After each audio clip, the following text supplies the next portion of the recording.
Hi, welcome back to another episode of KevinYoder.tv. This is Kevin Yoder, and today we are going to cover a hot topic.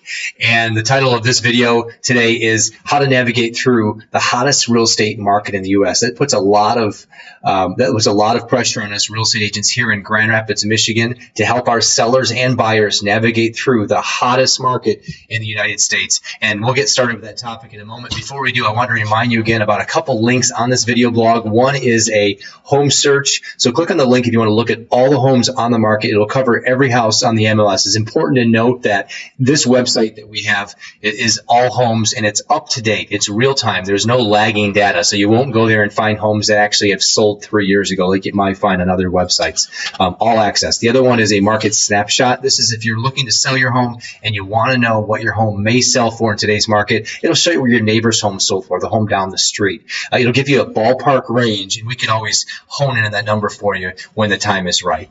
Okay, let's get started. So the Forbes article that I just read claimed that Grand Rapids, Michigan is the hottest market in the U.S. So, and the best place in the U.S. to buy a house, this is a quote last month. This is actually pulled from January, so about 60 days past that. The survey noted the greater Grand Rapids area has seen its economy growth by 3.9%, and its unemployment fall to 3%. So those are very good numbers, and that's what that's also contributing to the hot market. But let's define what makes a real estate market a hot market. First, I want to start by saying it's really not hot for buyers. Hot, I guess, is always going to be tied to what's going on the selling side with real estate listings. Not so hot 2008 when homes were on the market for 13 months. So, but let's use the terms that they're using. So this is considered a hot market because homes are flying off the shelf and sellers are finally getting their prices. But so number one would help you understand what that is low inventory. Whenever there's low inventory in a market, then that's going to be defined as a hot market or a seller's market. We definitely are in a seller's market.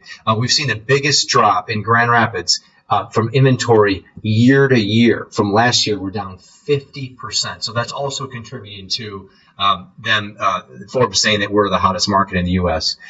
Days on the market, January, we had 2 months of inventory, about 60 days, and that's compared to, get this, 13 months in 2008. So what a stark contrast from the days when homes were just sitting on the market. Prices up from last year, 13%.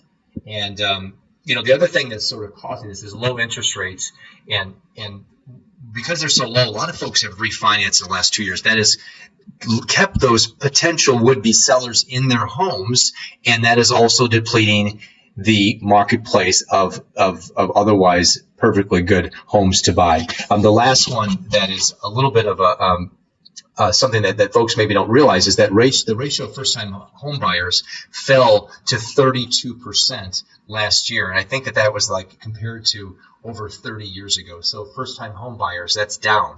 Those buyers that would normally buy those beginner homes, they're not buying them. And there's a myriad of reasons why that's not happening. The one that I read most recently was tied to college debt, keeping them in their parents' homes, and also sort of a remembering of what happened with their parents.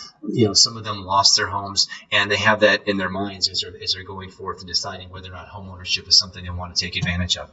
So how do you win? Let's talk about that. How do you get through this market? So the challenge is for sellers is timing. So trying to figure out this timing component. I hear this more than anything else is how do I get from home A to home B without being homeless? And the other thing is that sellers worry about is the uncertainty about finding. It's sort of tied to number one, finding the next home. So those are the two challenges for sellers. For buyers, it's simply low inventory and high demand and getting caught in multiple offer situations. So we have a way to help you win, both buyers and sellers. So for sellers, the benefit is that you have more time to find the next home. I think a lot of times they believe that that when they sell, they have to move out right away because of new mortgage guidelines.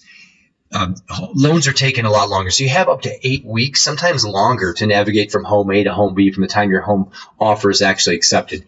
Number two is, here's the thing. You're always going to have to face this decision. I just had this conversation this past weekend with a seller who's also buying, and realizing that in 2 years from now, this decision will still be had. It'll just possibly be a different market condition, and what changes? Really, the decision will have to still be made is, how do I navigate from home A to home B? And you still have to do that. So at any point, if it's the right time for you, it may be a good idea to do that. For buyers, how to win, don't get hung up on the list price. It's my biggest advice I can give for home buyers. The list price is somewhat arbitrary. It's a price set by seller and the agent that listed the property. Does it mean that it's right on the money? Sometimes, sometimes not. And to get hung up on the list price is like saying that price is absolute. It's just an indicator. It's an opinion.